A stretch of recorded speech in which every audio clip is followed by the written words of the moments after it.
to the delicacy or sympathy of any one among them. He loved. He feared that the intensity of his passion might become the subject of their ridicule, and he could not bear that they should blaspheme it by considering that trivial and transitory which he felt was the life of his life. There was a gentleman of small fortune who lived near his family mansion, who had 3 lovely daughters.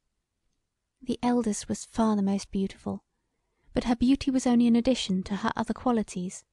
Her understanding was clear and strong, and her disposition angelically gentle. She and my father had been playmates from infancy. Diana, even in her childhood, had been a favourite with his mother. This partiality increased with the years of this beautiful and lively girl, and thus during his school and college vacations they were perpetually together. Novels, and all the various methods by which youth in civilized life are led to a knowledge of the existence of passions before they really feel them, had produced a strong effect on him who was so peculiarly susceptible of every impression. At 11 years of age Diana was his favourite playmate, but he already talked the language of love. Although she was elder than he by nearly 2 years, the nature of her education made her more childish, at least in the knowledge and expression of feeling. She received his warm protestations with innocence, and returned them unknowing of what they meant. She had read no novels, and associated only with her younger sisters. What could she know of the difference between love and friendship? And when the development of her understanding disclosed the true nature of this intercourse to her, her affections were already engaged to her friend, and all she feared was lest other attractions and fickleness might make him break his infant vows. But they became every day more ardent and tender. It was a passion that had grown with his growth. It had become entwined with every faculty and every sentiment, and only to be lost with life. None knew of their love except their own 2 hearts, yet although in all things else, and even in this he dreaded the censure of his companions, for thus truly loving one inferior to him in fortune, nothing was ever able for a moment to shake his purpose of uniting himself to her as soon as he could muster courage sufficient to meet those difficulties he was determined to surmount. Diana was fully worthy of his deepest affection. There were few who could boast of so pure a heart, and so much real humbleness of soul, joined to a firm reliance on her own integrity and a belief in that of others. She had from her birth lived a retired life. She had lost her mother when very young, but her father had devoted himself to the care of her education. He had many peculiar ideas which influenced the system he had adopted with regard to her. She was well acquainted with the heroes of Greece and Rome, or with those of England who had lived some 100 years ago, while she was nearly ignorant of the passing events of the day.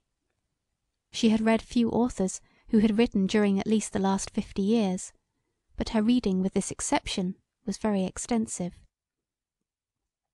Thus, although she appeared to be less initiated in the mysteries of life and society than he, her knowledge was of a deeper kind and laid on firmer foundations, and even if her beauty and sweetness had not fascinated him, her understanding would ever have held his in thrall.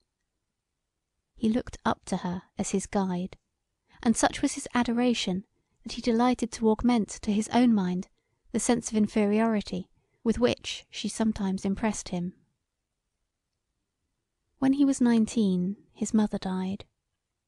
He left college on this event, and shaking off for a while his old friends, he retired to the neighbourhood of his Diana, and received all his consolation from her sweet voice and dearer caresses. This short separation from his companions gave him courage to assert his independence.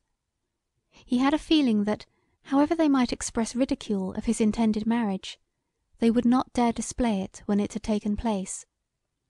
Therefore, seeking the consent of his guardian, which with some difficulty he obtained, and of the father of his mistress, which was more easily given, without acquainting anyone else of his intention, by the time he had attained his 20th birthday, he had become the husband of Diana. He loved her with passion, and her tenderness had a charm for him that would not permit him to think of aught but her. He invited some of his college friends to see him, but their frivolity disgusted him. Diana had torn the veil which had before kept him in his boyhood. He was become a man, and he was surprised how he could ever have joined in the cant words and ideas of his fellow collegiates, or how for a moment he had feared the censure of such as these. He discarded his old friendships, not from fickleness, but because they were indeed unworthy of him. Diana filled up all his heart. He felt as if by his union with her he had received a new and better soul. She was his monitress, as he learned what were the true ends of life. It was through her beloved lessons that he cast off his old pursuits, and gradually formed himself to become one among his fellow men, a distinguished member of society, a patriot, and an enlightened lover of truth and virtue. He loved her for her beauty and for her amiable disposition, but he seemed to love her more for what he considered her superior wisdom. They studied, they rode together, they were never separate, and seldom admitted a third to their society. Thus my father, born in affluence and always prosperous, clomb without the difficulty and various disappointments that all human beings seem destined to encounter, to the very topmost pinnacle of happiness.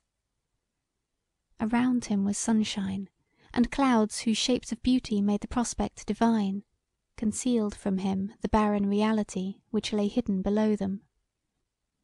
From this dizzy point he was dashed at once, as he unawares congratulated himself on his felicity.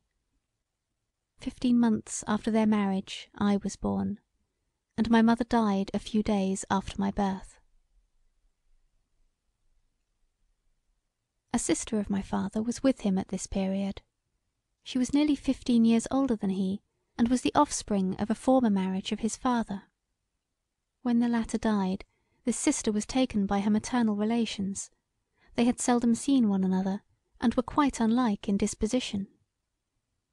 This aunt, to whose care I was afterwards consigned, has often related to me the effect that this catastrophe had on my father's strong and susceptible character.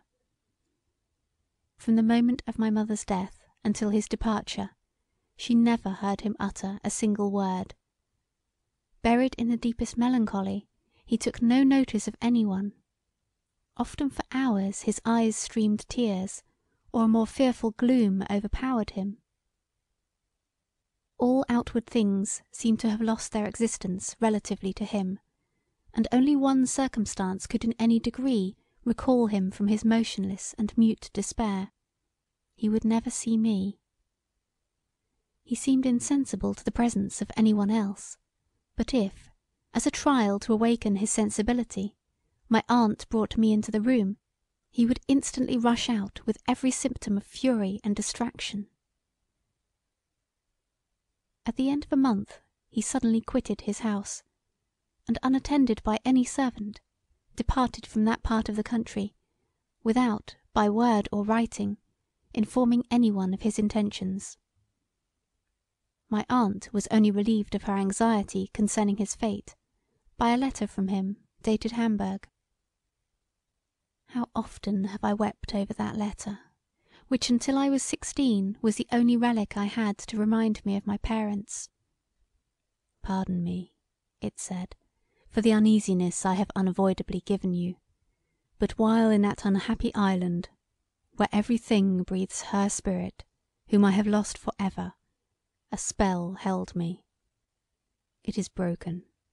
I have quitted England for many years, perhaps for ever. But to convince you that selfish feeling does not entirely engross me, I shall remain in this town until you have made by letter every arrangement that you judge necessary. When I leave this place, do not expect to hear from me.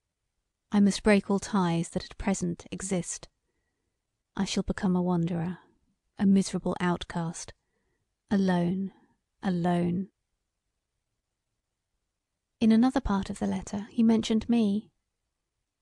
As for that unhappy